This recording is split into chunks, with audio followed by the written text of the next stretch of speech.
This is my Springfield Armory Hellcat. It is the first concealed carry firearm that I ever owned and my second gun that I ever purchased. Prior to this, I owned a Smith & Wesson M&P 45 version 1.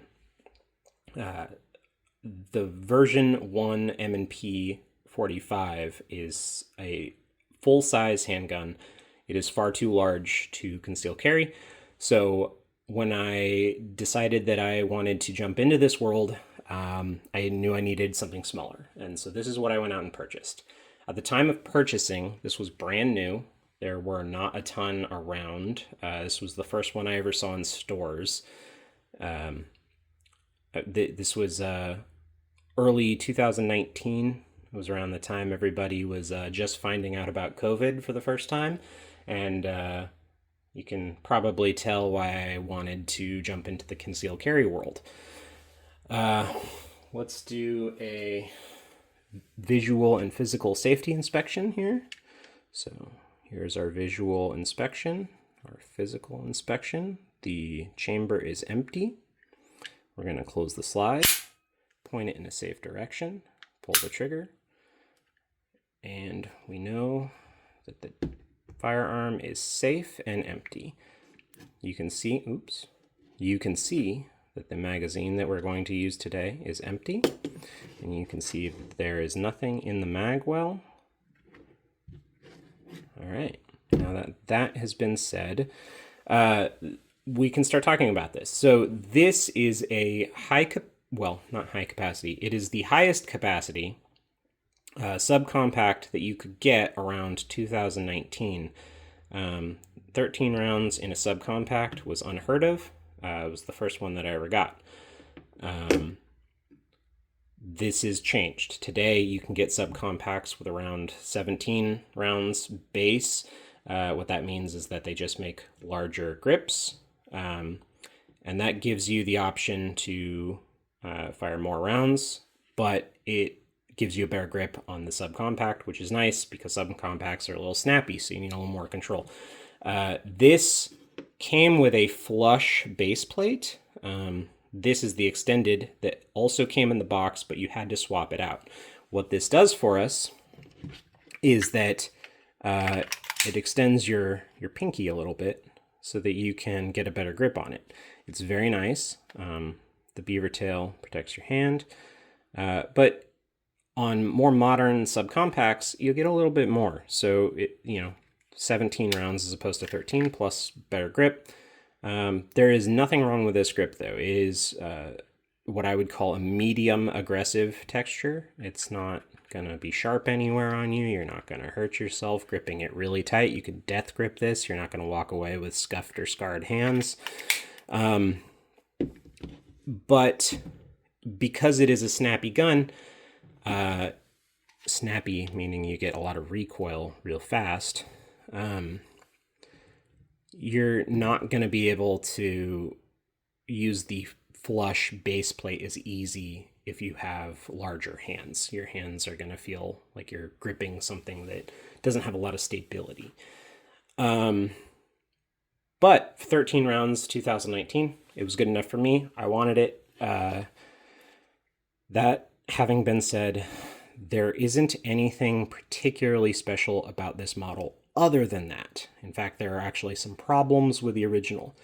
That's not entirely true. 2019 tritium front sight was pretty uncommon also. So we have the notched U in the back with high visibility white with a tritium night sight on the front. The white notched U, high vis, a little distracting, but having a tritium night sight is, in my opinion, if you're not going to use an optic, very important because at night you won't be able to see what you're aiming at. It'll be very hard to acquire your front sight if you can't see it. You'll be off by a little bit. The high vis white is a little distracting when you do actually have it centered so that you can see the front post. On either side, what you're trying to do is you're trying to get that in the center. See, I'm putting it left and right here.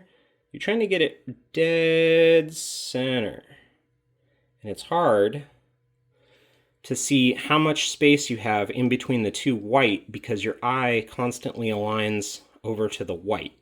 You can fix this by getting a black Sharpie and just blacking it out.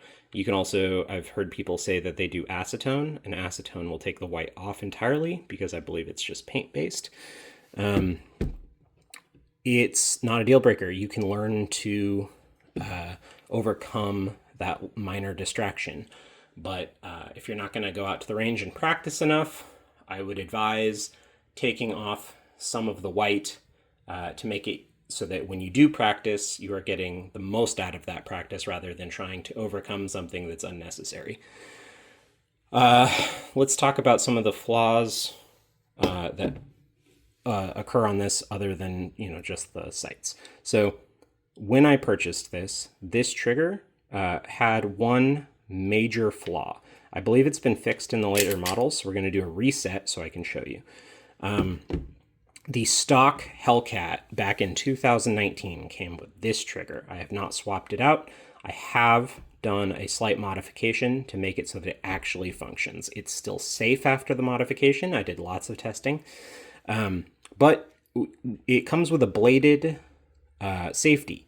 So there's, I believe back in 2019, there was a hinge safety and then there's a blade safety. Not for Hellcats, but for just firearms in general. So the hinge usually is a pivot point where you press the bottom of the trigger down, and then when you hit the wall, the hinge locks the safety in place so that when you pull the trigger, it'll actually fire. If the hinge isn't depressed and you're just pressing the top of the trigger, it will not fire.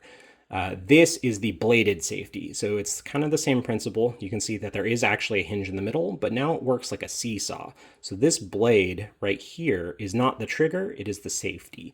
And it changes this little plastic pin in the back. Let's see if we can get a good, yep.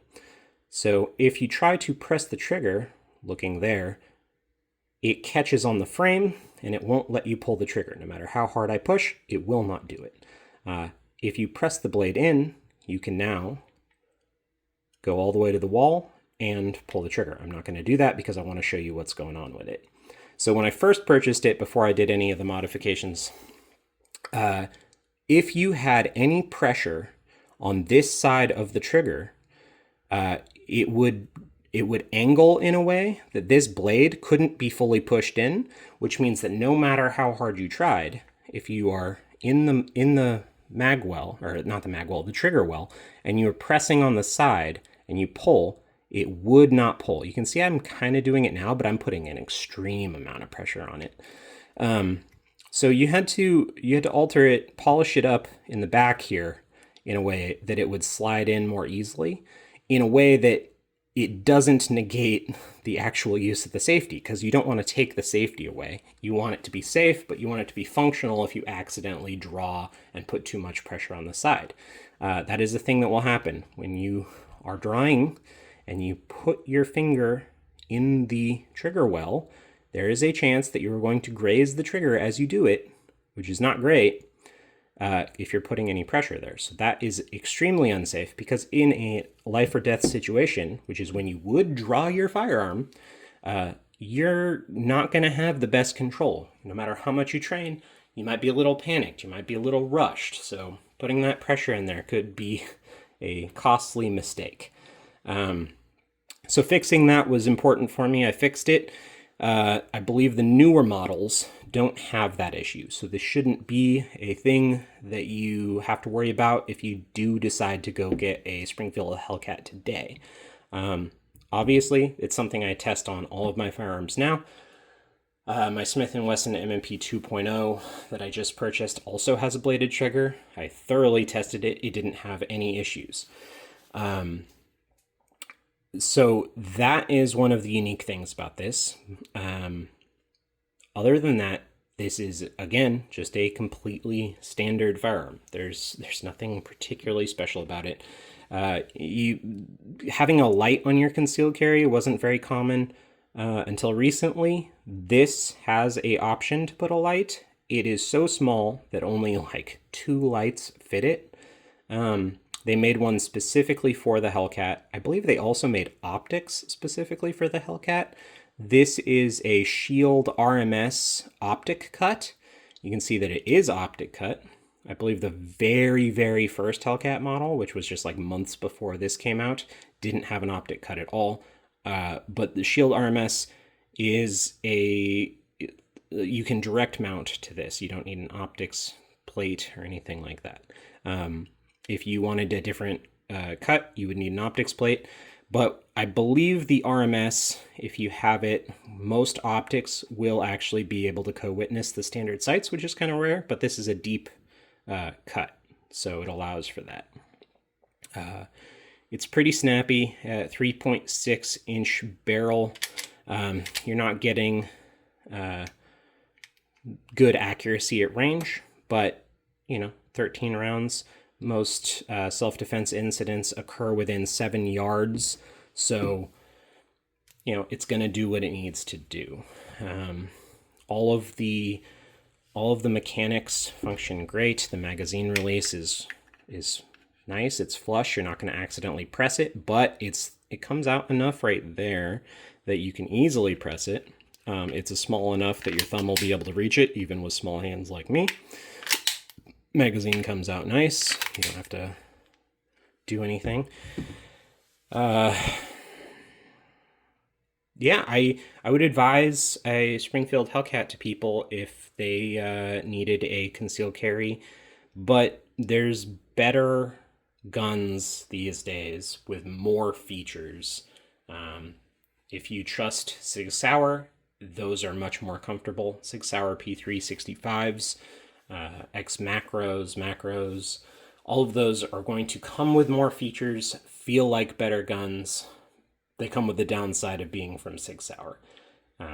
Sig Sauer, until recently, had been the company that I used, and I'm gonna continue saying, hey, don't go that route if you're a new shooter and you don't, keep on top of world events when it comes to firearms manufacturers.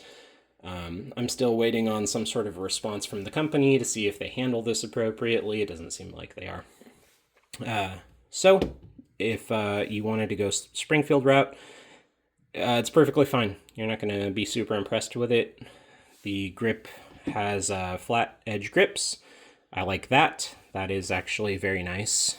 You can see flat, but you don't get any way to modify this grip at all. It has a curved back. Some people like that, some people don't. It has a little bit of a finger notch, which does keep the gun from slipping a little bit, considering how smooth the grip texturing actually is.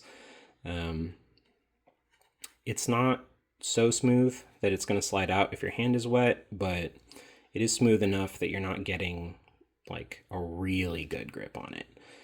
I'll show hand placement. This has some stippling work up here. It is the same texture as the grip, but it is nice when you are holding it in the proper grip, because you get a little bit of texture so you know your thumb's in the right spot, and when you're firing, if you're putting the proper amount of pressure on the firearm, your thumb's not going to slip down. Something I see new shooters do all the time. They'll fire and they don't purchase their hand properly on the grip. A lot of people will use the pick rail on some guns, but you can use the slide. Some people are worried about it tearing up your hands. I think that's a nice feature. I had a Mad Tech on my Sig Sauer, had the same type of stippling. I think it works great. I advise it on most concealed carry firearms. I don't think there's really anything else to add for this particular model, so I'll end it here. If you have any questions that I didn't cover, feel free to drop a comment. I'll respond, and thanks for watching.